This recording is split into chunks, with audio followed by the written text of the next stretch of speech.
안녕하세요. 직장생활 호감도를 높일 수 있게 도와드리는 커뮤니케이션 컨설턴트 오치목입니다. 지난 시간에 거절은 확실하게 해야 한다라고 말씀을 드렸는데요.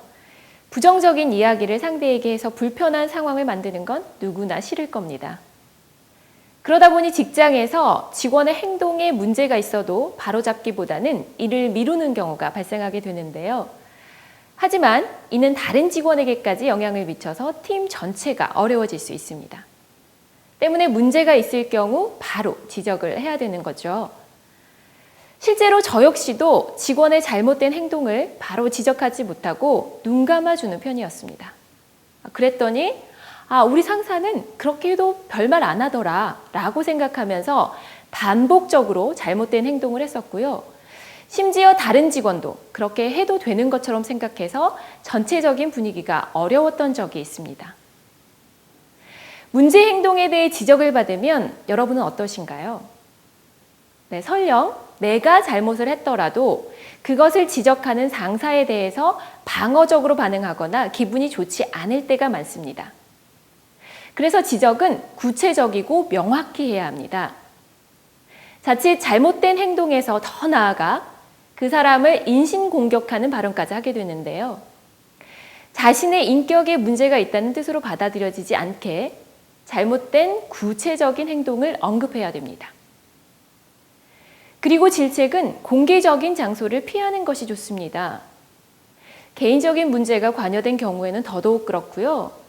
공개적인 질책을 하게 되면 나머지 직원들까지도 본인에게 질책하는 것으로 받아들여서 전체적인 분위기가 무거워지고 사기도 떨어지게 됩니다. 직원 전체에 대한 지도가 아니라면 개인에 대한 지적은 장소와 시간을 고려해야 할 것입니다. 네, 질책이나 지도는 단순히 꾸짖기 위한 게 아니라 이를 개선하기 위한 거죠. 그렇기 때문에 어떻게 바뀌었으면 좋을지에 대해서 분명하게 이야기를 해주고 동기부여가 될 수 있게 잘해줘야 됩니다. 그리고 언제까지 어떻게 변하기를 기대한다면서 응원과 또 믿음의 힘을 실어주면 아마 그 직원은 상사의 마음처럼 고치려고 노력을 할 겁니다. 네, 여러분은 상대를 질책하거나 꾸짖을 때 어떤 목소리로 하시나요? 어릴 적에 엄마 아빠께 꾸지람 들을 때를 생각해 보면 화가 난 상태에서 꾸지람을 듣기 때문에 부모님의 목소리가 격양되거나 또 톤이 높은 화난 목소리였던 걸로 기억을 합니다. 이것을 바꿔서 생각해 보면 상대가 화난 감정으로 소리를 높여 꾸짖는 그 느낌이 그대로 전해집니다.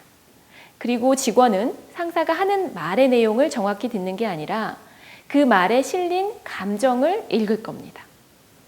그리고 마음의 문을 닫거나 귀를 닫을 수 있다는 점을 기억하셨으면 좋겠습니다. 화난 목소리로 원성을 높이는 것은 특히 주의를 하셔야 되는데요. 이성적이고 차분한 목소리로 핵심 내용을 짧게 전달하는 것이 좋습니다. 아니, 왜 말귀를 못 알아들어? 네, 이런 얘기를 듣고 기분 좋게 자신의 부족한 부분을 받아들이려고 노력한 사람은 없을 겁니다. 같은 실수를 여러 번 반복했는데 앞으로 그렇게 하지 않기 위한 방법 우리 함께 찾아볼까? 네, 이렇게 얘기를 한다면 상사가 이야기하고 싶은 메시지가 잘 전달될 것이고요. 또 마음으로 받아들여서 부하 직원 또한 노력하는 모습을 보일 겁니다. 다음 시간에는 화가 날 때 어떻게 행동해야 되는지에 대해서 얘기 나눠보겠습니다. 고맙습니다.